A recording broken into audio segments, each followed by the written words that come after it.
চিন্তা করতেছে এলপিজি করলে কেমন হবে। তো তাদের উদ্দেশ্যে আসলে আমি আপনার কাছে জানতে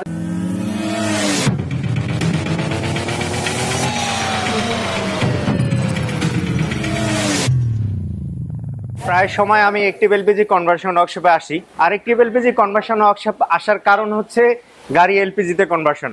গাড়ি এলপিজিতে কনভার্সনের ক্ষেত্রে সবসময় কিন্তু নিত্য নতুন গাড়িগুলো আমি আপনাদেরকে দেখিয়ে থাকি যে গাড়িগুলো এলপিজিতে কনভার্সন হয়ে থাকে। তো আগে যেমন দেখাতাম এক্সিও, প্রিমিও, এলিয়ন, আর এখন কিন্তু আরও লেটেস্ট মডেলের গাড়িগুলো, তার মধ্যে হচ্ছে নোয়া, হাইব্রিড, নন হাইব্রিড, যেটাই বলেন না কেন সবগুলো এলপিজি করা যাচ্ছে। একদম নতুন একটা গাড়ি। আমি যদি ইঞ্জিনটা একটু দেখাই আপনাদেরকে, ইঞ্জিনটা কিন্তু একেবারে নতুন, দেখে মনে হচ্ছে যে গাড়িটা নতুন। এই গাড়িগুলো কিন্তু এখন এলপিজি করা হচ্ছে। কিছুদিন আগেও কিন্তু আপনারা দেখেছেন যে অনেক ধরনের গাড়ি একটি এলপিজিকে এলপিজিতে কনভার্সন করে থাকে।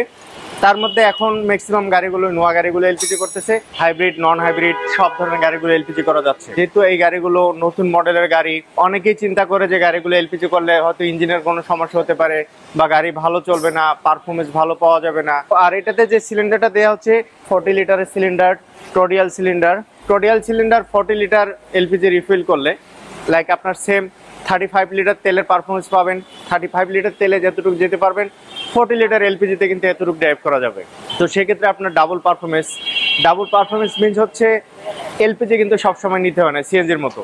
সিএনজি কিন্তু বারবার নিতে হয়, রিফিল করার কিছুক্ষণ পরে কিন্তু শেষ হয়ে যায়। আর এলপিজির ক্ষেত্রে কিন্তু রিফিল করার পরে পেট্রোলের মতো সেম পারফরমেন্স পাওয়া যায়, যার কারণে কিন্তু অনেকক্ষণ ড্রাইভ করা যায়। আর মাইলেজের কথা যদি বলি, মাইলেজটা পাওয়া যাবে লাইক সেম পেট্রোলের মতোই, ইভেন পাশাপাশি পেট্রোলের থেকে 1 কিলোমিটার হয়তো কম পাওয়া যাবে।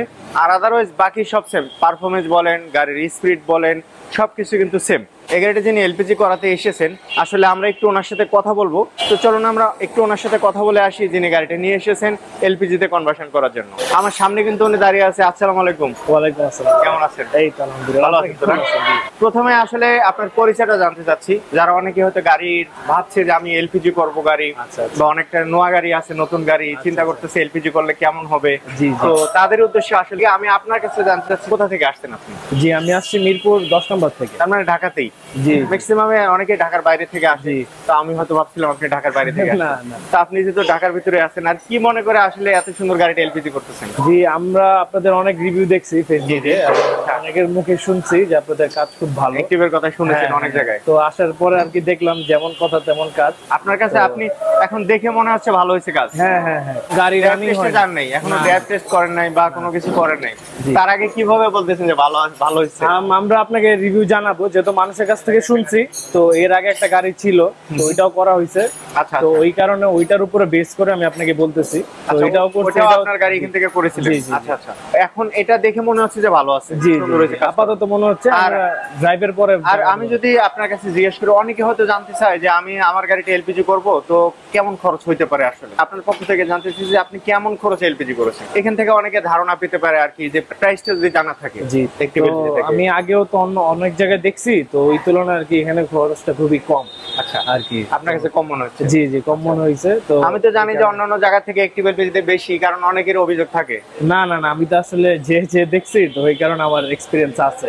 আচ্ছা, অন্য জায়গায় দেখেছেন, জি জি, তার উপরে ডিপেন্ড করে আসলে আজকে এইখান থেকে সরাসরি করতেছেন। হ্যাঁ হ্যাঁ হ্যাঁ। যে অ্যাকসেসরিজটা দিয়ে একটি এলপিজি করেছে, এই অ্যাকসেসরিজটাতে কি আপনি হ্যাপি, নাকি আরো আপনার কোনো রিকমেন্ড ছিল? জি না, এটা কি আপনার রিকমেন্ড ছিল নাকি কোম্পানি থেকে যেটা দিছে সেটাই নিছেন? না, আমার রিকমেন্ড ছিল না, কোম্পানি থেকে যেটা দিছে ওইটাও আগে না হইছে, এখনো নিচ্ছি। তো সেমটাই। জি, আচ্ছা, যেহেতু আগেরটা ভালো ছিল, তো এটাও আশা করি ভালো হবে। ওটার উপরে ডিপেন্ড করে আপনি ভরসায় যে আমার এটাও ভালো হবে। জি জি। আচ্ছা, এইজন্য অ্যাকসেসরি চেঞ্জ করেন নাই, আগে যেটা ছিল সেটাই? আচ্ছা, আপনার পক্ষ থেকে কি বলবেন একটি এলপিজি কে, যে অন্যরা যদি কেউ আসে গাড়ি এলপিজি কনভার্সন করতে? আমার পরিচিত কেউ বা ভিডিও দেখে যদি কেউ আসে, তাদেরকে মোস্ট ওয়েলকাম।